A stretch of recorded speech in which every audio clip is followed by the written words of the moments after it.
Magandang umaga po sa bawat isa. Muli, para po sa ating devotion, ay titignan pa rin po natin at ipagpapatuloy pa rin po natin ang God's independence. That is one of the incommunicable attributes ng ating pong Panginoon. Tayo muna po ay manalangin. Dakila po namin Diyos na nasa langit, salamat po at kami muli makakapag-aral ng inyong mga salita. Pagpalain niyo po ako, ang mga tagapakinig, ang banal na Espiritu ang kumilos po sa amin at ipakita niya po sa amin ang mga katotohanan. Ito po aking dalangin sa pangalan ng Panginoon Kristo. Amen. With regard to God's existence, ito pong doktrinang ito ay nagre-remind po sa atin that only God exists by virtue of His very nature and that He was never created and never came into being. Wala pong naglikha sa Kanya at hindi po dumating o hindi nagkaroon ng point in time na may beginning ang ating pong Panginoon. He is always was, or He always was. This is seen from the fact that all things that exist were made by Him. In Revelation chapter 4 verse 11, sabi ng Bible dyan, Thou art worthy, O Lord, to receive glory and honor and power. Bakit? For the reason of for Thou hast created all things. So mga kapatid, ito po yung pinapakita ko sa mga previous devotion natin. That the very purpose of our being is not to, dahil merong lack of communication or lonely ang ating Panginoon. Hindi po yun ang reason. The reason why we are created is because we need to give glory and honor, praises, sabi pa nga dito, power sa ating Diyos na naglikha sa atin. For Thou hast created all things, and for Thy pleasure they are and were created. That is in Revelation 4 verse 11. So makikita natin dito na ang Diyos ang nag-create. He is the creator. He is not the created one. He is not the creature. We are the creature, no? Tayo yung nalikha. But God alone is the creator. Tayong mga tao, nakakalikha tayo to the point of God had provided the things needed dun sa paglikha natin, di ba? So kung gagawa ka halimbawa ng tahanan, yung mga materials were already provided by God. The difference is when God created us, that is out from nothing, only by His powerful voice. Dun tayo nalikha. Pero tayo, nagkikreate na din tayo minsan, pero mula doon sa nilikha ng pinaka-creator. So, there is a difference. Kaya hindi natin talaga pwedeng sabihin na tayo ay creator. No? There is only one creator, and that is God. Dahil siya may pinakamagandang definition ng pag-create, out of nothing. Talagang walang-wala. Pero tayo, nag-create tayo in the sense na may mga bagay tayong nakita. At itong mga bagay na nakita natin, was created by God. Moses tells us that God existed before there was any creation. Sabi sa Psalm chapter 90 verse 2, before the mountains were brought forth, or ever Thou hast formed the earth and the world, even from everlasting to everlasting, Thou art God. God's independence is also seen in self-designation in Exodus 3:14. Pag sinabi nating self-designation, dinesignate ito ng sarili niya at ito ang Panginoon. Sabi ni Moses sa Exodus chapter 3 verse 14, God said to Moses sa Exodus chapter 3 verse 14, I am who I am. That is a self-designation. I am who I am. It is also possible to translate this statement bilang I will be what I will be. I will be what I will be. But in both cases, the implication is that God's existence and character are determined by Himself alone and are not dependent on anyone or anything else. Tayo, yung buhay natin ito, dependent tayo sa mga magulang natin eh. So, minsan, yung pag-uugali natin, nakikerry natin yan. Diba? Itinuturo ng mga magulang natin, or kung minsan, hindi man voluntaring itinuturo, involuntary, na-observe natin at nagagaya natin sila. Diba? Ngayon, kung ano tayo, malaki ang parte ng mga magulang natin.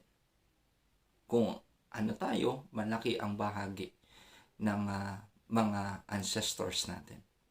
Pero ang Panginoon, kung ano ang Panginoon, dahil siya yun, sa sarili niya yun. Walang tao, walang factor, walang angels, or walang isa pang Diyos. Kaya naging ganun ang Diyos sa sarili niya. From Himself alone. So dito makikita natin that God is totally independent on anything. This means that God's being has always been and will always be exactly what it is.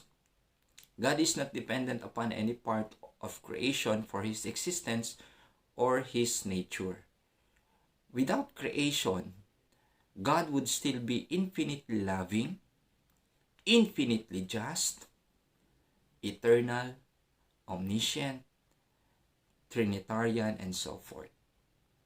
Alisin mo man ang tao sa picture natin ngayon, God will still be God. Kung ano ang pagkakakilala natin sa Panginoon, yun pa rin siya. Diba?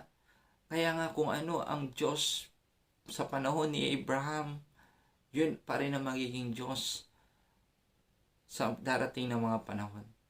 Hindi siya magbabago. Kung ano ang pagkakakilala natin sa Panginoon, based sa kanyang mga salita, sola Escriptura, based lamang sa kanyang mga salita, yun ang Panginoon. Ngayon, ano po or paano natin i-apply ito? Itong katotohanan na nakita po natin. So una, that only God exists by virtue of His very nature and that He was never created and never came into being. So God is not created. Our God is existing for all eternity and will be. He has no beginning nor end. So may dalawang bagay. First is we are created. We are created beings. We have beginnings. Diba? Kaya magpasalamat tayo sa Panginoon because there is a point in time na nagkaroon tayo ng existence. Nagpapasalamat ba kayo sa Panginoon at nabuhay kayo? Nagpapasalamat ba kayo sa Panginoon at nabuhay kayo sa ganitong era? Kahit pandemya? Ako nagpapasalamat ako sa Panginoon sapagkat hindi ako nabuhay sa mga panahon Japanese War. Ako nagpapasalamat hindi ako nabuhay sa panahon ng mga barbarian na puro digmaan. Nabuhay ako sa era na ito. Salamat sa Panginoon. So kung kukunin ako ng Panginoon, it's because there is also an end in my life. Ang buhay po na ito ay hindi po atin. Na minsan akala natin yung possessions na nasa atin, akala natin atin talaga. No. These are not our possessions. At wala tayong rights para hawakan ito at hindi ibigay sa Panginoon sa oras na gugustuhin niya na. Minsan may mga tao na talagang lumalaban pa sa Panginoon. May mga tao na nakikipag-bargain pa sa Panginoon. So, ang stand ko, pag dumating ako sa point na nagkasakit, bakit pa ako lalaban sa Panginoon? kung kukunin na rin naman ako ng Panginoon, He owns my life. So we are created beings. We have beginnings, therefore, meron din tayong end. At pangalawa, once existed, we will have eternity. Ano yung eternity na ito? Dalawa po yan. Una, eternal punishment. So kung wala tayo sa Panginoon, nakakatakot ang magiging buhay mo. Habang buhay, mapaparusahan tayo. Pero kung ang buhay mo ay nasa Panginoon, na kay Kristo, sumampalataya ka kay Kristo, bilang kanyang Diyos at tagapagligtas, bilang yung Diyos at tagapagligtas, ililigtas ka ng Panginoon. Saan? Sa eternal punishment po na yan. Therefore, magkakaroon ka ng everlasting life. So, yung eternity, gugugulin mo yan. Dalawa lang. Eternal punishment or everlasting life.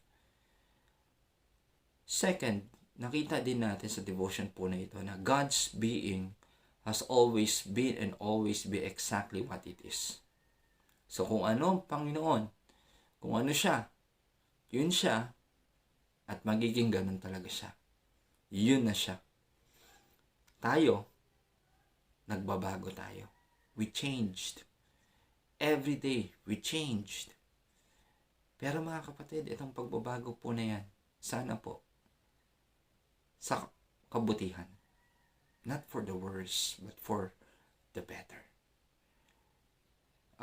May this attribute of God, yung God's independence, encourage us as we change for our better. Maging mabuti tayo bilang mga anak ng Diyos, maging maayos ang ating patotoo araw-araw sa kalagitnaan ng mga unbelieving people, nang sa ganon, maibahagi ho natin si Kristo sa mga tao pong ito. God's independence.